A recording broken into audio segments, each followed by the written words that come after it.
We often look at to astrology for predictions, reassurance, or answers about the future.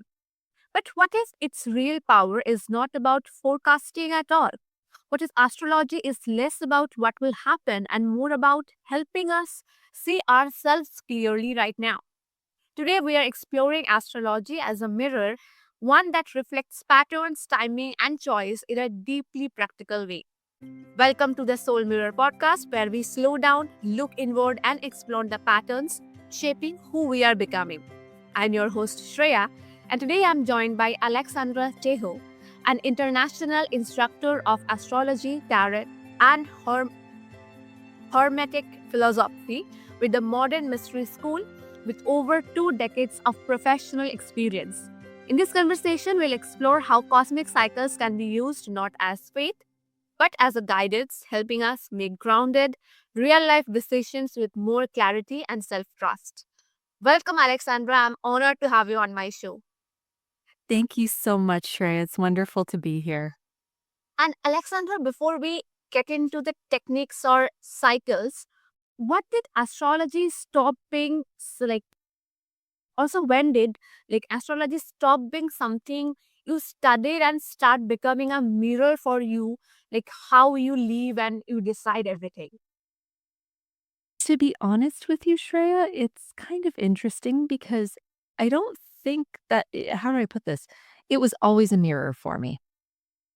And since I was a child, I was looking for answers about who I was. I wanted to understand myself. I wanted to understand what I had to bring to the world.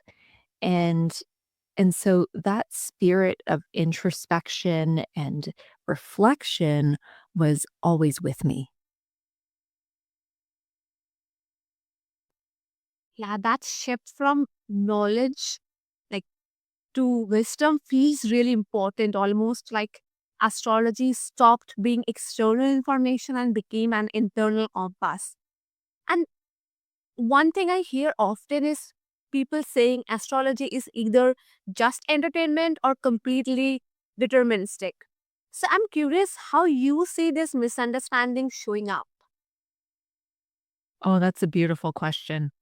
So there's a reason that people perceive it that way. And that's because, unfortunately, astrology has become more popular, and in the course of becoming more popular, it's also become diluted. And when I say diluted, I truly mean diluted from its original essence. So astrology was always meant to be um, a tool that assists us in the process of knowing ourselves. And unfortunately, um, it hasn't really gone that way, I guess you could say. So if we go back to the original teachings of Hermes himself, astrology was something about us becoming. And he would talk about this noble spirit within us, and how we're in the process of becoming this noble spirit, and how we were destined to become greater than the gods. And if we look at what astrology is packaged as today, it is a far cry from what we encounter in its earliest guise and teachings. So whenever people come to me and they have these very limited beliefs of astrology and what it is, I always like to invite them to connect back to the actual teachings of Hermes. And very often I have my books with me and I have other things available that give me the opportunity to share deeper insight and wisdom in that regard. But I I always like to encourage people to go back to the essence of what it is and who it came to the planet from. Whenever you go back to the source, you're always going to get the best and the deepest teachings and layers. Yeah, like rather than removing choice, astrology actually highlights where choice exists, like which already reframes it as empowering instead of limiting. And also, Yes, yeah, absolutely. yeah, and also when people feel stuck or overwhelmed by life decisions, what deeper patterns do you often see reflected in their charts?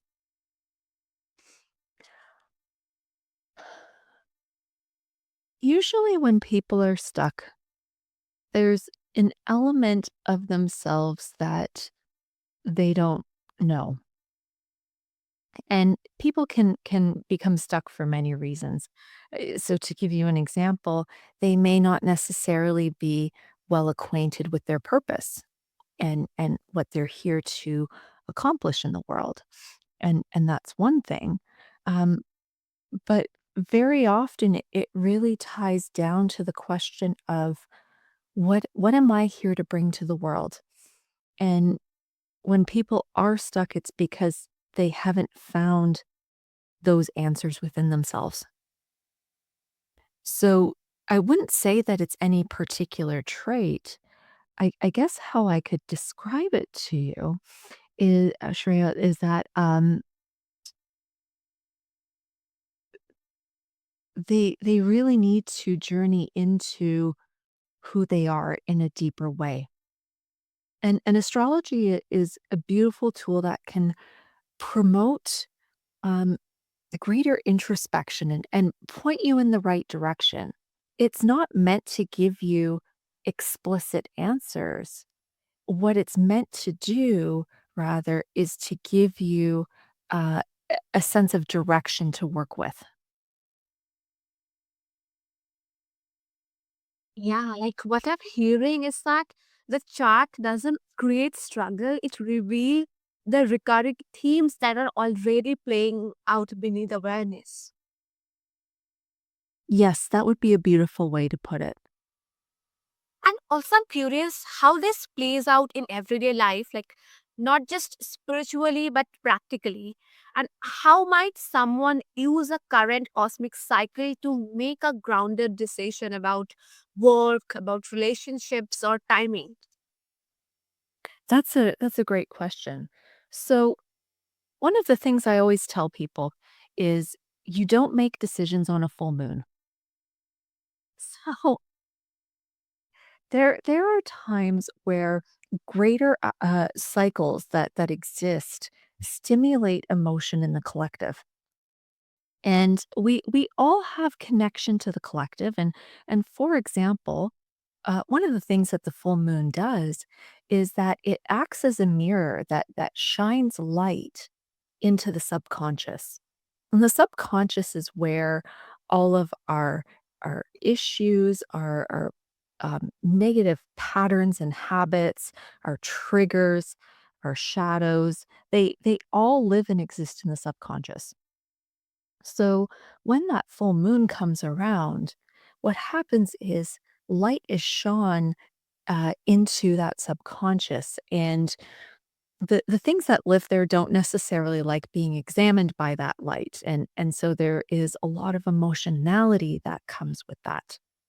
So during times of the full moon, it's generally not the smartest idea to make decisions, especially if you have that emotionality happening. And even events that happen around that time, it's always good to re-examine them once we hit the waning moon, which happens, a couple days after the full moon, so that you can examine them from a place not only of stability, but also of recognizing that you're not the only one who's affected by these energies. Because sometimes the things that happen in your life are simply people reacting to forces um, that they're not necessarily aware of and yet sensitive to. Yeah, like that practically stands out astrology not as abstraction, but as a way to align action with the season you are actually in.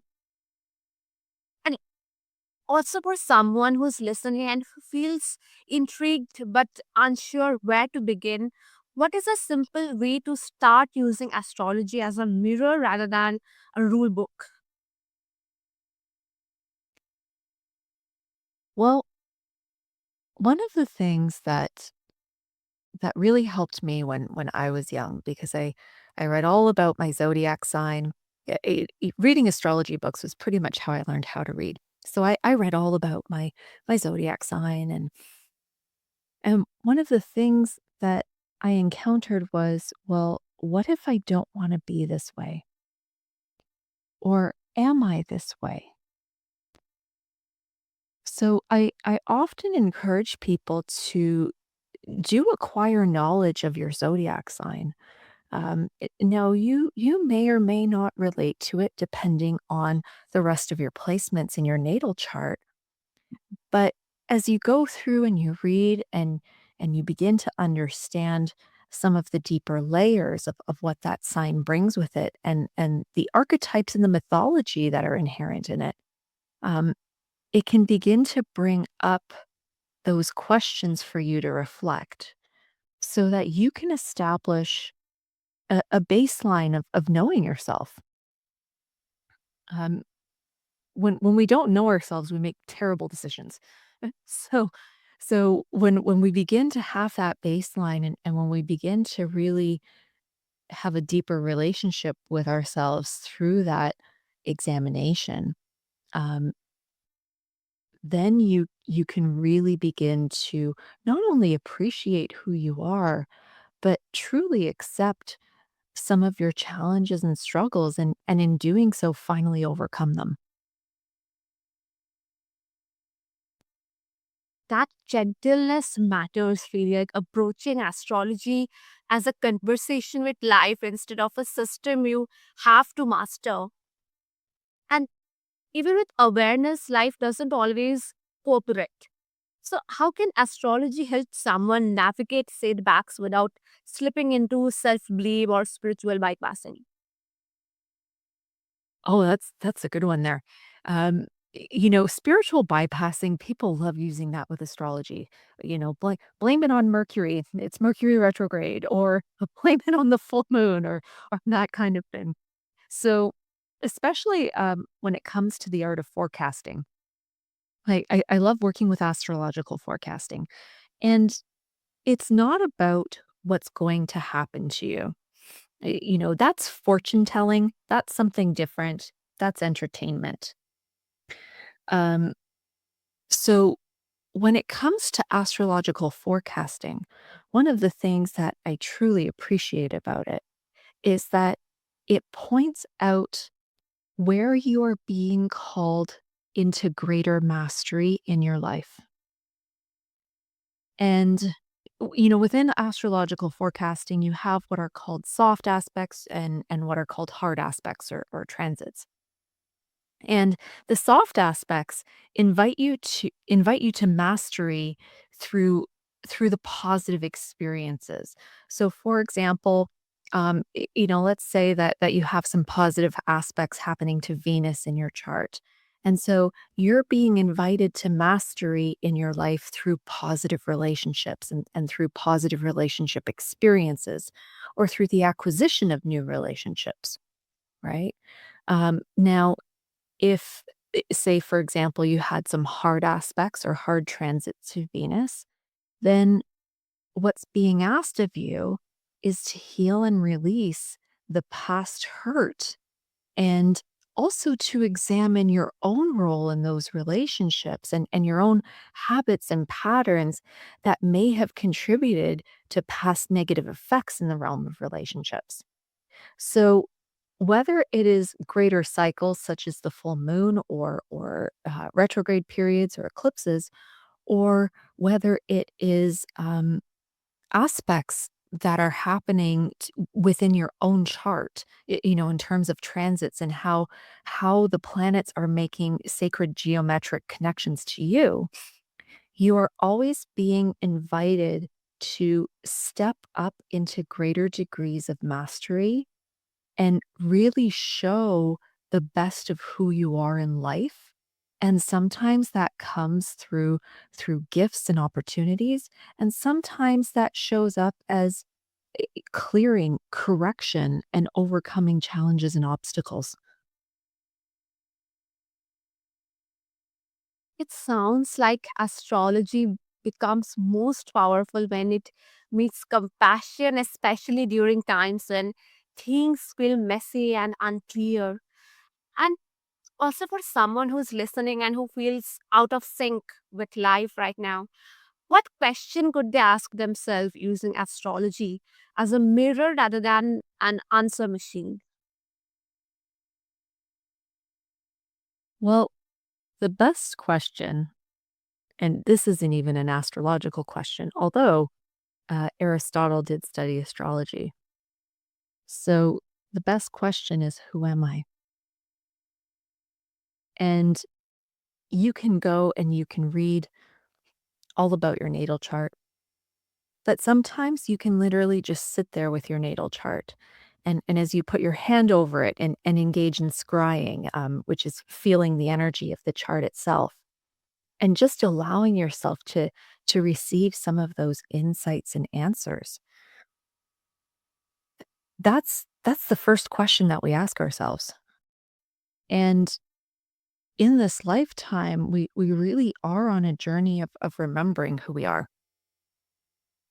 A lot of the pain that people experience is because we come into this world with spiritual amnesia. We've forgotten who we are. We've forgotten ourselves as spirit, and we begin, in that amnesiac state, overly identifying with the material world and with the physical conditions and roles that we play in our life. And when we journey back to that question of who am I, coming back to that original essence and feeding your spirit by doing so, it really changes everything, and it can truly help you overcome confusion, apathy, self-doubt, challenges. For anyone who's listening, there is far more to you than what you know. And when you explore that question of who am I, you really begin to tap into your spirit, and that is what gives you life and makes you feel alive. That's really beautiful, and thank you for sharing this with our listeners. And also, how do I encourage people to integrate astrology into their lives without letting it become their entire identity or a label that limits growth? Well, if you were to really study your natal chart, you would realize that you're not just your zodiac sign. And, like we were talking about earlier, many people um, mistakenly have the notion that it is really just a personality system. However, within certain bodies of astrology, there is growth. So one of the methodologies of astrology that I work with is called esoteric astrology. And there is a sign for the personality and there is a sign for the soul. And as you journey and grow in life, um, within the premises of esoteric astrology, there are new skill sets that you are looking to acquire. And so every time you encounter what you think is a box, you break through it because there's something new coming for you. That there's new skill sets, new areas of wisdom, new qualities, new abilities that are waiting for you. And so, if that's something that you really want to avoid in terms of your astrological study, when you work with esoteric astrology or combinations of Hellenistic and Sumerian astrology, which also touch on the soul and spirit, then you begin to transcend um, the trappings of a lot of what has been printed and published, especially recently, when it comes to astrology. This is amazing, and thank you for sharing so much of your experience, your knowledge, your insights with us. And I think you bring a nice, a positive energy to like this conversation. And if after this my listeners want to connect with you, then what's the best way? I would be honored to connect with anyone. And so the best way for them to connect would be to find me on my website, astrologerroyale.com. And while you're there, I do also have a free ebook that you are welcome to download. And it is called Star Powered Resilience. And it is a guide to overcoming stress and burnout. It is based on your zodiac sign. However, if you happen to know your Mars and Mercury sign, that can provide more nuanced and detailed information on how to be your best self. Yes, and I will make sure to attach all these details and links below so that the listeners can find them easily and get in touch with you.